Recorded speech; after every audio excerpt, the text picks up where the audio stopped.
Our next guest does care about those things, and he traveled to the border just days ago to witness the crisis firsthand. So President Biden talks about Build Back Better.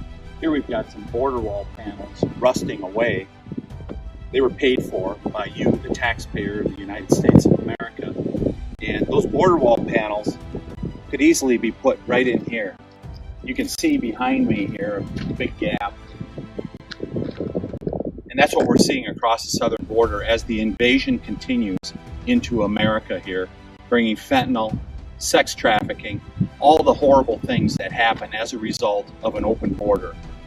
That could all be fixed by taking those border wall panels, putting them right here. I'm down in Yuma, Arizona, and the invasion continues in America. Joining me now is the man in that video representing Wisconsin's 7th Congressional District, Congressman Tom Tiffany. Congressman, thank you so much for joining me. So, Congressman, please tell us what you saw at the border, because we have the border czar, VP Harris, who refuses to visit the border. She went down there, a few months ago, but hardly went to the border. She just went there for a photo op, and then she went off to a fancy fundraiser in California. With that being said, also Biden, he hasn't been to the border in over a decade. So he has time to go to Europe. He has time to go meet with NATO, but he doesn't have time to visit our southern border or meet with our Border Patrol officials. Our elected leaders, the president and the vice president, they do not care. They're running the largest human trafficking operation in the history of the world.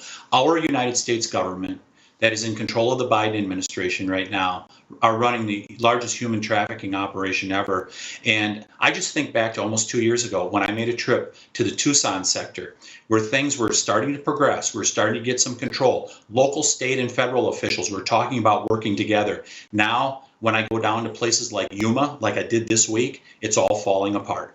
Yeah, we had the Yuma mayor on not too long ago, and he was talking about how overwhelming it is. And Yuma, small community. I used to live there for a couple of years when I worked at the local news station there.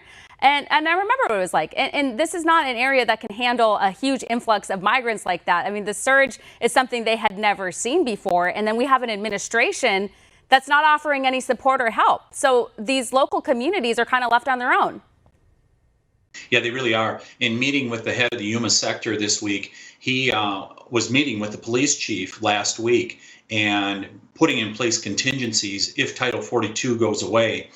And the Yuma sector chief said that you are going to have migrants that are going to be pouring into your city. We're not going to be able to handle them. They're getting some help right now from the Border Patrol in Tucson and San Diego. That's going to go away once Title 42 goes away, and it will be uncontrolled. And the unfortunate thing is, it's deliberate. I mean, it's obvious at this point. It is just deliberate on the part of the Biden administration that they want to team up with these United Nations open borders groups, and they want to breach the sovereignty of the United States of America.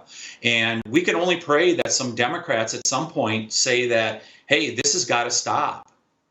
And again, we're not exaggerating when we're talking about this being an invasion. I can't think of any other country in the world that would allow what is happening at our border on their borders. It just wouldn't be tolerated.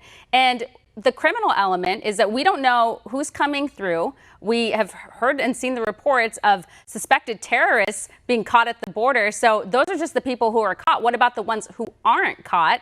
And the White House press secretary was asked this question at a recent press briefing. So let's see how she responded. Roll tape. So the president is not worried about holes in the southern border being exploited by people trying to come in and kill Americans. He's grateful to the Border Patrol for doing their job and stopping these people and preventing them from getting into the country. Okay, I'm not buying that. He's not grateful for the Border Patrol doing their jobs because they're making it as difficult as possible. And think again how they treated the Border Patrol agents, the ones that were accused of whipping migrants on the horses. That ended up being a debunked story. They still haven't apologized for that, by the way. So no, he's not grateful. No, he's not. And it's much like the State of the Union speech when he said, we stand with law enforcement. What has he done for law enforcement beyond that, other than just saying a few words at the State of the Union? It's the same thing with the Border Patrol. They're a law enforcement organization, by the way, which has been turned into a babysitting service. We saw it once again down in Yuma. They have no respect for the Border Patrol, and they're doing nothing to help them. All you have to do is go visit with them, and they'll tell you they are so beaten down at this point that they cannot do their jobs. Many of them are leaving the service, and they're having a very hard time recruiting people. And we, the American people, are paying the price for that with the terrorists that are coming into our country that we don't know about, the tremendous national security concerns that we have, and then all the fentanyl and methamphetamine that are poisoning people. 100,000 overdose deaths in 2021. By the way, they're not overdoses, they're poisonings. The highest on record in the United States of America, directly as a result of what the Biden administration has done. And then, of course, you have the human and sex trafficking.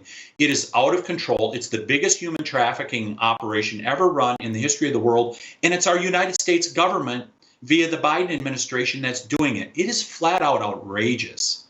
When it comes to illegal immigration and the crisis at the border and your area that you represent and your constituents, how concerned are they about it? Because we have some people who are like they're not directly there at the border experiencing this surge and the influx. It's not happening in their communities necessarily in sight.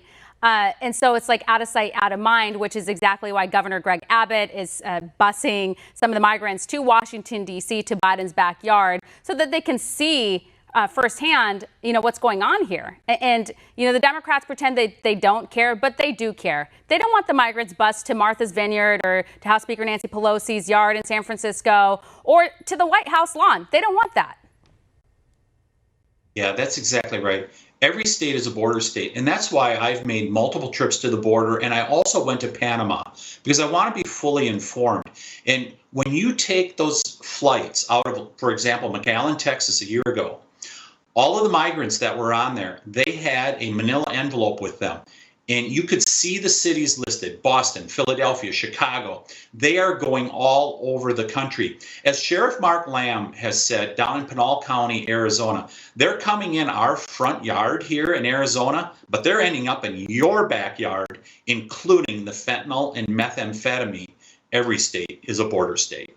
And then also, too, they're getting a prize once they cross the border. They get a free smartphone from the Biden administration, among other arrangements, which is our taxpayer money. We all just paid our taxes, and then we have to see our money be wasted like that. It's such an outrage, and I'm glad that you have traveled and went to Panama and you're meeting with other leaders to figure out what's going on. The root causes are pretty simple. Like, I feel like, this is not anything new. When I hear the VP say that she is still looking for the root causes, well, it's pretty obvious why people are leaving. Economic reasons, and also because of the lack of law and order in their own countries. America is the greatest country in the world. People want to come here, get a slice of the American dream, if you will. But that's just not how things work. We got to take care of Americans first, and then we can deal with everything else. Well, Congressman, I know you wanted to say something, so I'll let you get it in really quick, but we got to run. Yeah, real quick. Root cause, January 20th, 2021, when President Biden ended Remain in Mexico and began catch and release. That's the root cause. Yeah, well, and think of other, too, like free health care for illegal immigrants. We basically roll out a welcoming mat. So that's what happens when people get that message around the world. It encourages them to come here. And you can't blame them. You have to blame the people in charge here who are allowing it. Well, Congressman, we got to leave it here. We appreciate you joining us. Thank you so much. Good to be with you, Stephanie. Thank you.